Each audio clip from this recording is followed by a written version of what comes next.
Admiral Kim Tae-ho had been preparing for his morning briefing when every screen in Earth's defense headquarters suddenly flickered to life.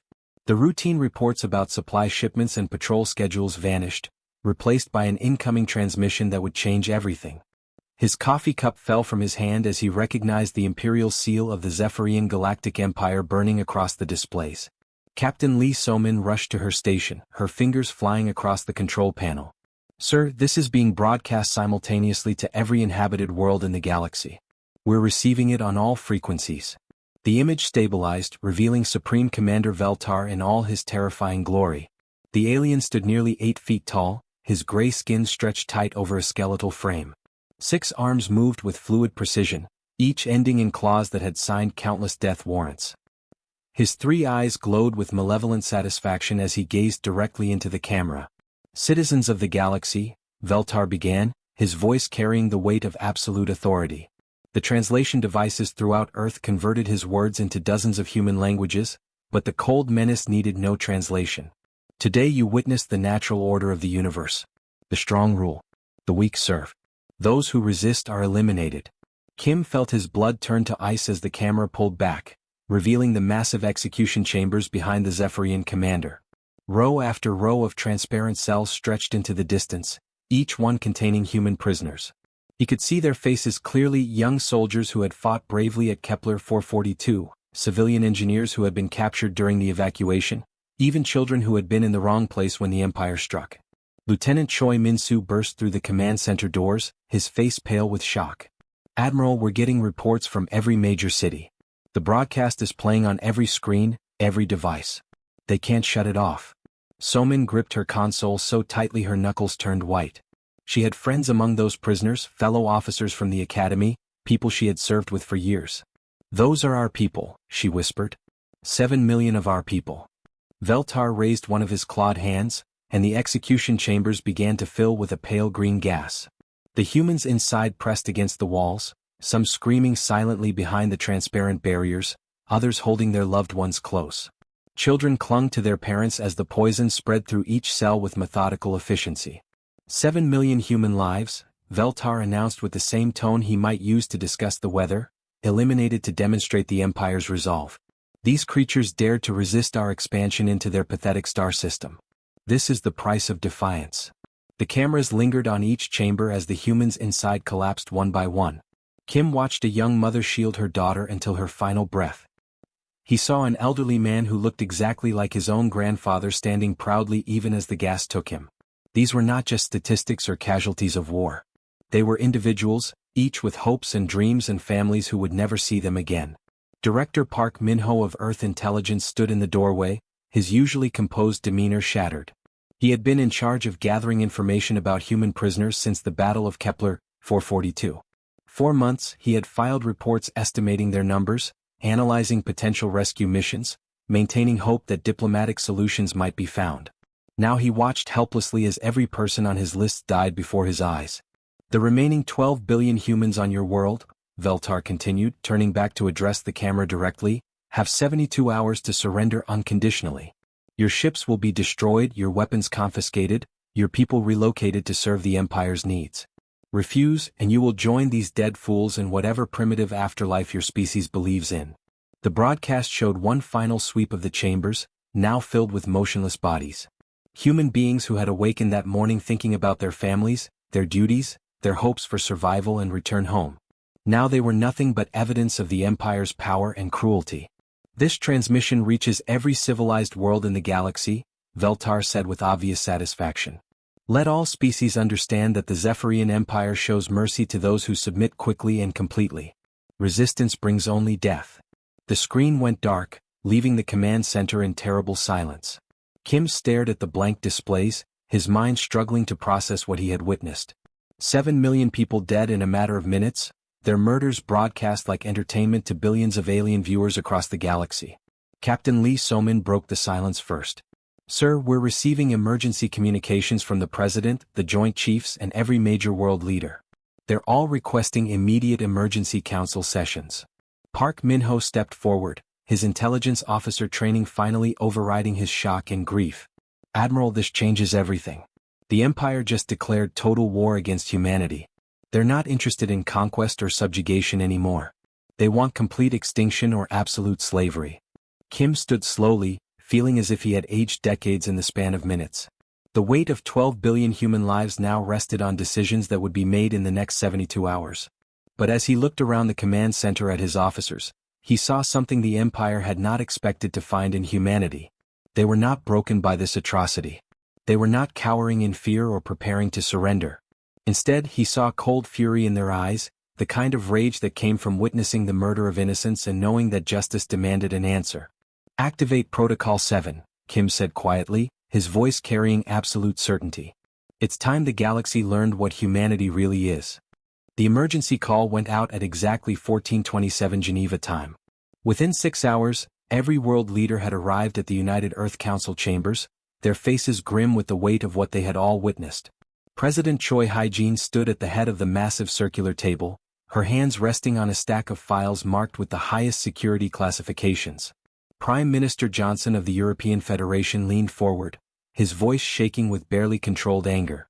"Madam President, we need to discuss our response immediately. The Empire has given us 72 hours, but our military advisors estimate we have perhaps 36 hours before their advanced fleets reach the outer solar system." President Choi nodded slowly, then gestured to General Yoon Do-eun, who had been standing silently in the shadows. "Before we discuss surrender or resistance, there are things you need to know. Things that have been classified at the highest levels for 50 years. Chancellor Muller of the Germanic states frowned. "What kind of things?" "Our intelligence reports show the Empire's military capacity dwarfs our own by factors of thousands. What could possibly change that equation?"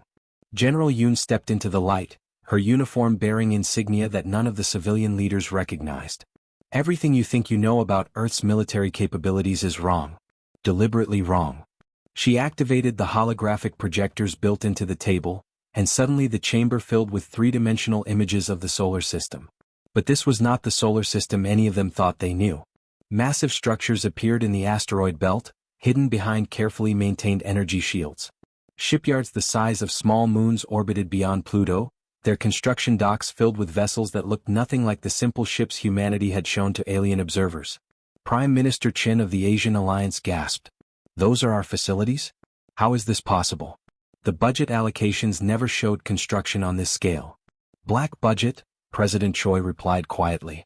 "Funded through methods that appear as routine infrastructure spending, agricultural subsidies, and scientific research grants. Every nation contributed without knowing the full scope of what we were building." Fleet Admiral Kang Min-suk stepped forward, his appearance causing several leaders to do double takes. He wore an admiral's uniform, but his insignia suggested a rank structure that officially did not exist. "Ladies and gentlemen, allow me to introduce myself properly. I command the Shadow Fleet, humanity's true naval force." The holographic display zoomed in on one of the hidden shipyards, revealing construction bays that stretched for kilometers. Sleek vessels unlike anything in public records filled the docks, their hulls gleaming with technology that appeared far more advanced than Earth's official capabilities. "Our public fleet," Admiral Kang continued, "consists of approximately 300 vessels designed to appear primitive to alien observers. Our actual fleet consists of 14,000 ships equipped with experimental technology we have been developing since first contact with alien civilizations." Director Singh of the African Union looked stunned. 14,000 ships? Where did we get the resources? The technology? General Yoon smiled grimly. "Every alien artifact we claim to return to visiting species, every piece of wreckage from minor incidents, every technology sample obtained through diplomatic channels, we kept copies. Our scientists have been reverse engineering and improving upon alien technology for decades." The display shifted to show ground-based facilities hidden in remote locations across Earth. Training centers buried beneath mountains, research laboratories disguised as agricultural facilities, manufacturing plants that appeared to produce consumer goods but actually created military hardware. "Our enhanced soldier program," Commander Osua announced as she joined the group, "has been operational for 20 years.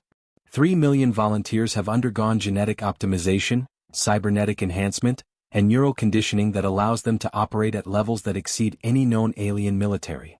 President Martinez of the South American Confederation shook his head in disbelief. "You mean to tell us that we have been maintaining this deception for 50 years? That every alien species believes humanity is primitive and weak?" "Exactly," President Choi confirmed. When we first encountered alien civilizations, our analysis showed that appearing weak and non-threatening was our best survival strategy. We allowed them to see us as a young species, barely capable of interplanetary travel, suitable only for minor roles in galactic affairs. The holographic display now showed the true extent of humanity's secret infrastructure. Mining operations on dozens of asteroids, manufacturing facilities throughout the outer solar system, research stations hidden in the clouds of gas giants. Everything had been designed to be invisible to casual observation while maintaining the illusion of humanity's limited capabilities. Admiral Kong activated another series of displays. Our weapons technology incorporates principles that alien species have not discovered. Temporal displacement fields, gravitational manipulation, quantum entanglement communication systems, and energy projection capabilities that can crack planets. The Zephyrian Empire believes they are facing a species that has just learned to build faster-than-light ships, General Yoon added. They have no idea that our technology in many areas exceeds their own. They expect us to surrender or die quickly in a hopeless fight. President Choi looked around the table at the shocked faces of her fellow leaders. The Empire made a critical mistake when they broadcast the execution of our people. They revealed their true nature to the galaxy, but more importantly, they gave us justification for revealing our true nature to them. Prime Minister Johnson found his voice first. So we can actually fight them? We have a real chance of winning? We have more than a chance, Commander O replied. Our deep space monitoring stations detected the Empire's fleet movements 12 hours ago. They are proceeding toward Earth at normal speeds, expecting minimal resistance. They have no idea what is waiting for them. President Choi closed the classified files on the table. The Empire gave us 72 hours to surrender. Instead, we will use that time to activate systems that have been hidden for decades and deploy forces they cannot imagine. They wanted to see what happens when humanity is pushed too far. They are about to learn that some species are much more dangerous when they appear to be weak. The first strike began at exactly midnight Universal Standard Time. Across 12 star systems, 47 Zephyrian military installations simply vanished from existence in the same instant. No explosions, no debris fields, no distress signals. They were there one moment and gone the next, as if they had never existed at all. Captain Han Jiwoo stood on the bridge of his flagship as it emerged from slipspace directly above the fortress world of Kepler-7. The transition was so smooth that most of his crew barely felt the shift from faster-than-light travel to normal space. Behind him, 24 vessels materialized in perfect formation, their hulls gleaming with technology that the galaxy had never seen before. Sir, Zephyrian orbital defense platforms are powering up their weapons, reported Lieutenant Park Hyun-woo from the sensor station. 36 heavy platforms, each one armed with plasma cannons capable of destroying our official fleet vessels. Han smiled coldly. Let them fire first. I want them to understand exactly how outclassed they are before we respond. The Zephyrian platforms opened fire simultaneously, sending brilliant streams of superheated plasma toward the human ships. The energy beams struck the human vessels and simply stopped. The plasma dissipated harmlessly against invisible barriers that seemed to absorb the energy and redirect it into empty space. Their weapons are having no effect, the Zephyrian fortress commander reported to his superiors, his voice filled with confusion. The human ships appear to have some kind of energy absorption technology we have never encountered. Han waited exactly 10 seconds, allowing the Zephyrian crews to fire several more volleys and realize the futility of their efforts. Then he gave the order that would change everything. Target their orbital platforms. Use gravity pulse weapons, minimum setting. Leave the surface installations intact, we will need them for the war crimes trials. The human ships barely seemed to move, but suddenly every Zephyrian orbital platform began to collapse in on itself.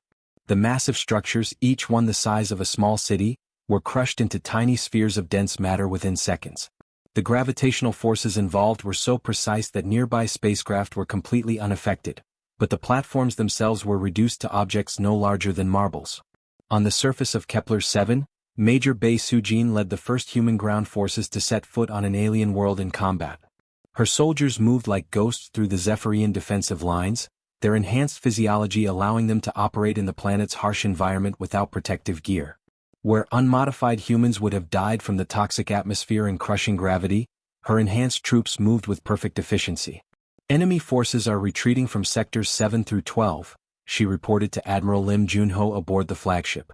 Their projectile weapons cannot penetrate our armor systems, and their energy weapons are being absorbed by our personal shields. The Zephyrian ground commander watched in horror as his troops fled from the advancing humans. These were not the primitive aliens his species had encountered at Kepler 442. These soldiers moved faster than any being he had ever seen, shrugged off weapons that could destroy armored vehicles, and seemed to anticipate every defensive strategy his forces employed. "How many humans are attacking us?" he demanded of his communications officer. "Sir, our sensors detect approximately 50 human soldiers in each assault group. Total human ground forces appear to number less than 2,000. 2,000 soldiers are routing our entire planetary defense force of 60,000 troops?" "Yes, sir." "They appear to have capabilities we were not informed about." Similar scenes played out across the galaxy as human forces struck with coordination that defied explanation. The Zephyrian Empire's vast communication network found itself completely jammed by signals that seemed to come from everywhere and nowhere at once. Supply convoys disappeared en route to their destinations. Command centers lost contact with their subordinate units one by one. Emperor Veltar sat on his throne on the capital world of Zephyros Prime, his 6 arms gesturing frantically as reports flooded in from across his empire. Each message brought worse news than the last. "Your Imperial Majesty," his chief military advisor reported, his voice shaking, "we have lost contact with 47 major installations. Our fortress worlds at Kepler 7, Rigel 9, and Vega 3 have fallen to human forces. Early reports suggest the humans possess technology that our scientists cannot explain." "How is this possible?" Veltar screamed, his 3 eyes blazing with rage. "Our intelligence reports showed that humans barely have interstellar travel capability. Their ships were primitive, their weapons outdated, their soldiers weak. Sir, it appears our intelligence was incorrect. The humans have been hiding their true capabilities. Our forces report that human vessels can appear and disappear at will, their weapons manipulate gravitational forces, and their soldiers possess physical enhancements that allow them to operate in conditions that would kill normal beings." Another advisor rushed into the throne room. "Your Majesty, we are receiving a broadcast transmission from the humans. It is being sent to every inhabited world in the galaxy." The massive screens around the throne room activated, showing General Shin Du-hyun in his command center aboard a human dreadnought. Behind him, displays showed the liberation of world after world as human forces swept through Zephyrian space with unstoppable momentum. "Citizens of the galaxy," General Shin announced, his voice calm but filled with absolute determination. 72 hours ago, the Zephyrian Empire murdered 7 million human prisoners of war and broadcast their deaths as entertainment. Today humanity responds to that atrocity. The display showed human ships arriving at Zephyrian slave worlds, their advanced technology easily overwhelming local defenses while carefully avoiding civilian casualties. "For every human prisoner you murdered, we will liberate 10 worlds. This is not conquest. This is justice. The Zephyrian Empire ends today, but the peoples they have enslaved will be free tomorrow." Emperor Veltar stared at the screen in shock as human forces continued their relentless advance toward his capital world, leaving freed populations and liberated worlds in their wake. Intelligence Officer Nam Eun-ji descended into the underground levels of the Imperial Archive on New Geneva, her footsteps echoing through corridors that had been sealed for decades.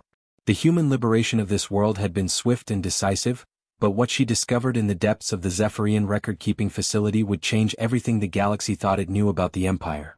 The archive stretched for kilometers beneath the surface, its walls lined with data storage devices that contained the complete history of Zephyrian expansion. Nam worked methodically through the files, her translation software converting the alien text into readable Korean. What she found made her blood run cold. "Fleet Commander On," she spoke into her communication device, her voice trembling despite her training. "You need to see this immediately. The execution of our 7 million prisoners was not an isolated incident. It was standard procedure." Fleet Commander On Taemin materialized as a hologram beside her within minutes, his image transmitted from his flagship orbiting above. "What have you found, Officer Nam?" She gestured to the massive display screens that now showed the translated records. "Sir, the humans were not their first genocide. According to these files, the Zephyrian Empire has systematically exterminated 63 different species over the past 800 years. The records were horrifyingly detailed. Each extinct species had been documented with scientific precision, their home worlds, their population numbers, their cultural achievements, and most disturbingly, the exact methods used to eliminate them. Some species had been poisoned like the humans. Others had been sterilized through biological weapons. A few had simply been hunted to extinction for sport. The Viridian tree dwellers of Epsilon 7, Nam read from one file, eliminated through atmospheric poisoning in Imperial Year 847. Total population, 4 billion. Reason for termination, refused to provide mineral extraction rights. Commander On studied the records in silence, his face growing darker with each entry. How many beings are we talking about, Officer Nam? Sir, based on the population records, the Empire has murdered approximately 200 billion intelligent beings over 8 centuries. They have been the galaxy's greatest threat for longer than most species have written history. Meanwhile, across the galaxy, the revelation of humanity's true military capabilities had triggered a wave of secret communications between species who had lived in terror of the Empire for generations. Ambassador Sim Yuan worked from her secure facility on Luna, coordinating with alien governments who were finally seeing hope after centuries of oppression. Ambassador, her aide announced, we are receiving another encrypted transmission from the Altarian Federation. They want to provide us with complete intelligence on Zephyrian fleet movements in the Outer Rim sectors. Sim accepted the transmission, watching as detailed star charts appeared on her screens. The Altarians had been secretly monitoring Empire activities for decades, waiting for someone powerful enough to challenge Zephyrian dominance. They are offering us everything, she reported to Earth Command. Fleet positions, supply depot locations, communication codes. The Centauri Republic has made similar offers, and we are receiving contact requests from 12 other species. Her communication officer looked puzzled. Ma'am, why are they so eager to help us? Some of these species have had minimal contact with humanity. Sim smiled grimly. They are not just helping us, Lieutenant. They are helping themselves. These species have been living under the threat of genocide for centuries. Every alien government knows that any disagreement with the Empire could result in the complete extinction of their people. The truth of her words became clear as reports arrived from across the galaxy. Emperor Veltar had sent desperate messages to dozens of species, demanding military support to fight the human invasion. But instead of receiving aid, he found himself facing rejection after rejection. The response from the Andromedan Council was typical. The Zephyrian Empire requests our assistance in subduing the human species. After careful consideration, we decline. Our resources are needed for internal defense. Similar messages arrived from every major galactic power.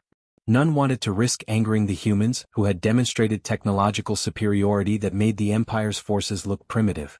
More importantly, many species were secretly hoping that humanity would succeed in destroying the regime that had terrorized the galaxy for so long. On the battlefield of Rigel 4, Colonel Park Sang-wook interrogated a captured Zephyrian general in a makeshift prison camp. The alien sat hunched in a chair designed for human proportions, his 6 arms bound with restraints that had been specially manufactured for Zephyrian physiology. General Thekvar, Colonel Park began, your forces have surrendered on 17 worlds in the past week. Your empire is collapsing. I want to understand why your species believed genocide was acceptable. The general's 3 eyes looked up at him with a mixture of fear and confusion. You do not understand, human. The Empire has maintained galactic order for 1,000 years. Without our control, the galaxy will fall into chaos. Species will war against each other. Trade will collapse. Civilization itself will crumble. Park studied the creature with cold eyes. Your empire maintained order through fear and murder. You eliminated any species that showed independence or strength. You turned the galaxy into a prison where everyone was afraid to displease you. But it worked, the general insisted desperately. Look at the peace we created. Look at the prosperity of imperial worlds. Yes, we had to eliminate some species, but think of all the others we allowed to live and grow under our protection. Protection.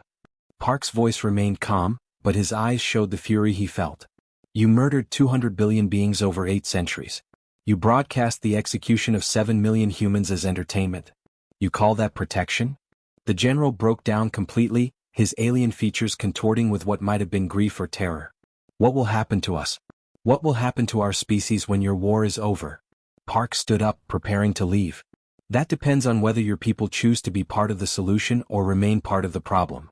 Across the galaxy, Captain Lee Hae-ri transmitted humanity's message from the bridge of her cruiser as it approached another liberated world. Citizens of the galaxy, the Zephyrian Empire ends today. Tomorrow we begin building something better. A galaxy where species are judged by their actions, not their submission. Where justice replaces fear and cooperation replaces domination. The age of terror is over. The age of hope begins now. The human fleet arrived at Zephyros Prime like a storm that blocked out the stars themselves. Admiral Kim Tae-ho stood on the bridge of his flagship, watching as 14,000 human vessels took positions around the Empire's capital world.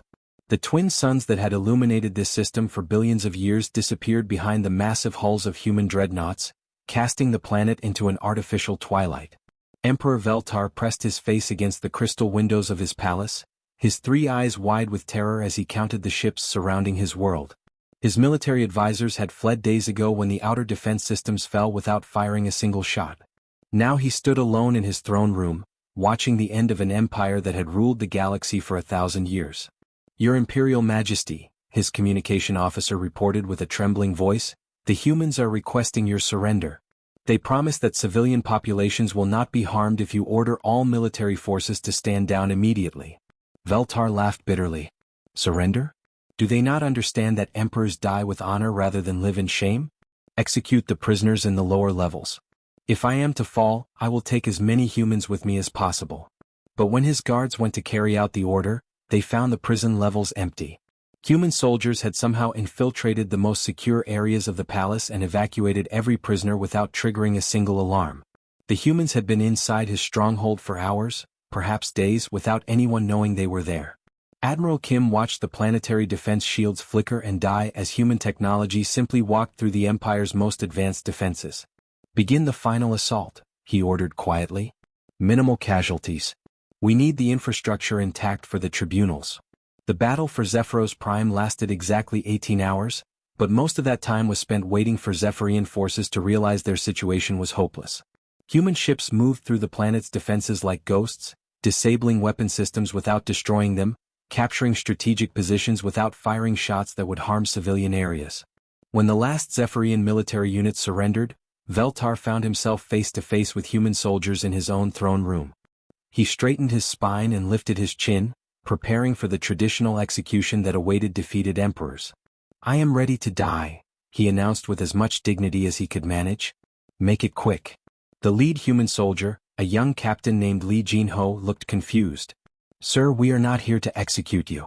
We are here to place you under arrest for crimes against sentient life."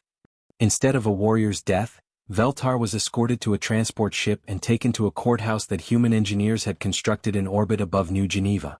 The facility was built specifically for the war crimes tribunals, with chambers designed to accommodate dozens of different alien species as witnesses, victims, and observers. Judge Prosecutor Jang Mi-young sat behind a simple wooden desk, her black robes making her look smaller than the alien emperor who towered before her. Around the courtroom, holographic displays showed the faces of the 7 million humans who had been murdered, along with representatives from the 63 extinct species whose records had been found in the Imperial archives. "Emperor Veltar of the Zephyrian Empire," she began, her voice carrying clearly through the translation devices, "you are charged with genocide against 64 species, totaling approximately 200 billion innocent lives. How do you plead?" Veltar expected to be asked for his final words before execution. Instead, he found himself confused by legal procedures he did not understand. I do not understand. Are you not going to kill me?" "You will not die," Judge Jang announced firmly. "Death would be mercy, and mercy is something you never showed to your victims. Instead, you will live to witness the reconstruction of everything your empire destroyed." The sentence was unlike anything in Zephyrian history. Veltar was transported to New Geneva, the same world where his forces had murdered millions of humans. But instead of a prison cell, he was given a small house and a plot of land. His task was simple: grow food for the refugees his empire had created. Every morning, the former emperor worked in gardens alongside beings whose families his forces had enslaved or murdered. Former slaves from dozens of worlds taught him how to plant seeds, tend growing plants, and harvest crops. The beings who had once feared his name now watched him struggle with basic farming techniques. Meanwhile, across the galaxy, human construction fleets worked with incredible speed to build memorial stations at every site where executions had taken place. The stations were massive structures, each one broadcasting the names and faces of every victim continuously. The 7 million humans who had died were honored alongside beings from species that had been extinct for centuries. President Choi Hyejin stood before the newly formed Galactic Assembly, addressing representatives from over 300 species who had gathered on Earth to discuss the future of galactic governance. "Humanity did not seek this war," she announced to the assembled delegates, "but we will finish it properly. Today we establish the Galactic Protection Covenant. This is not an empire. We do not seek to rule over you. Instead, we offer protection to ensure that genocide never again stains the stars. The Covenant was unlike any government the galaxy had ever seen. Instead of demanding tribute or submission, it offered protection to any species that requested it. Human fleets patrolled space lanes, not to enforce human law, but to prevent any species from threatening another with extinction. 5 years after the fall of Zephyros Prime, Fleet Admiral Kong Minsuk sat in his office on Earth, writing his final report before retirement. Through his window, he could see the memorial garden where the names of every human prisoner were carved in stone alongside those of beings from 63 extinct species. The memorial stations are complete, he wrote. Every victim has been honored. The Zephyrian Empire is disbanded, its former territories now governed by their own liberated peoples. Former Emperor Veltar continues his work in the refugee gardens, having learned to grow food instead of destruction. He paused, looking up at the stars that had once been dominated by fear and oppression. Today the galaxy is at peace. Not through fear but through justice. Not through conquest but through protection. Humanity keeps watch over the stars, remembering our dead while guarding the future. This is our covenant with all life in the universe.